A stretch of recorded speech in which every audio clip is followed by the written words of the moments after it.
अस्सलाम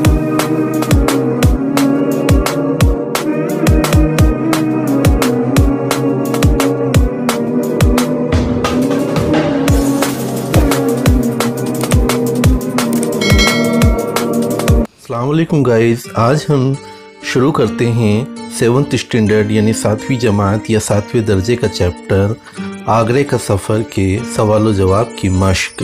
तो चलिए शुरू करते हैं। सबसे पहले सोचिए और बताइए में पहला सवाल है, आगरा सारी दुनिया में किस लिए मशहूर है? तो जवाब है, आगरा सारी दुनिया में मोहब्बत की निशानी ताजमहल के लिए मशहूर है। सवाल नंबर 2 है, ताजमहल किसने और क्यों बनवाया था? तो जवाब है, ताजमहल को शाहजहां ने अपनी बेगम मुमताज़ की याद में बनवाया था। नेक्स्ट है सवाल नंबर 3, ताजमहल के बारे में रविंद्रनाथ टैगोर ने क्या बात कही है? तो जवाब है, रविंद्रनाथ टैगोर ने कहा है कि ताजमहल मोहब्बत की आग से टपका हुआ एक आंसू है जो वक्त के रुखसार पर जम गया है।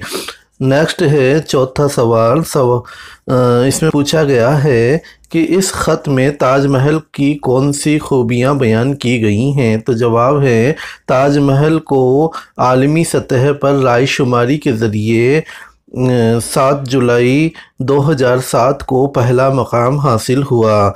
ये तमाम अजायबात का सरताज बन गया है। ताजमहल की इमारत में जगह जगह पच्चीकारी हैं, कुरान की आयतें खुदी हैं, इसमें शाहजहां और मुमताज़ की खबरें हैं।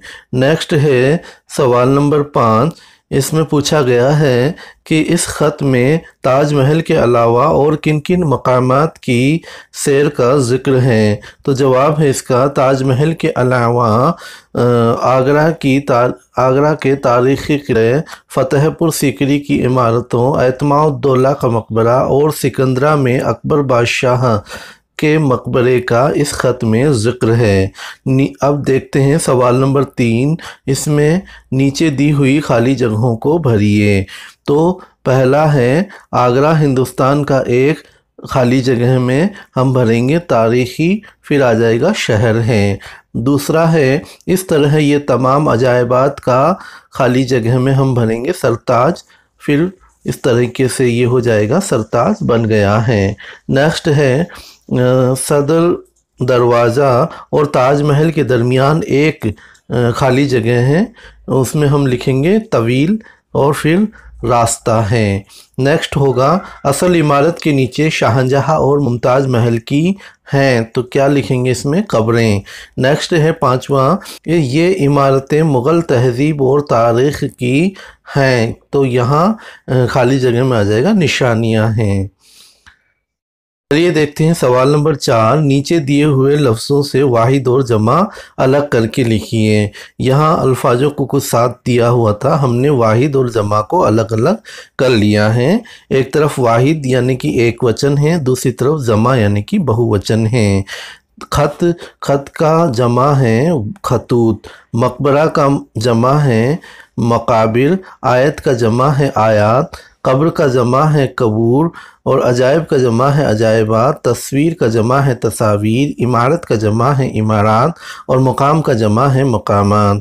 चलिए सवाल नंबर 5 की जानिब, नीचे दिए हुए लफ्ज़ों के मुतज़ाद लिखिए। मुतज़ाद से मतलब है अपोजिट, विलोम शब्द या एंटोनिम्स। तो देखते हैं, इधर हमने मुश्किल लफ्ज़ का मुतज़ाद लिखना है, तो मुश्किल का मुतज़ाद होगा आसान, तेज़ रफ्तार का मुतज़ाद होगा धीमी रफ्तार, खूबसूरत का मुतज़ाद होगा बदसूरत, तवील का मुतज़ाद होगा छोटा और खूबी का मुतज़ाद लफ्ज़ होगा ख़राबी। इस तरीके से आपके ये तमाम सवाल और जवाब कंप्लीट हो चुके हैं। मिलते हैं नेक्स्ट वीडियो में नए चैप्टर के साथ, तब तक के लिए अल्लाह हाफिज़।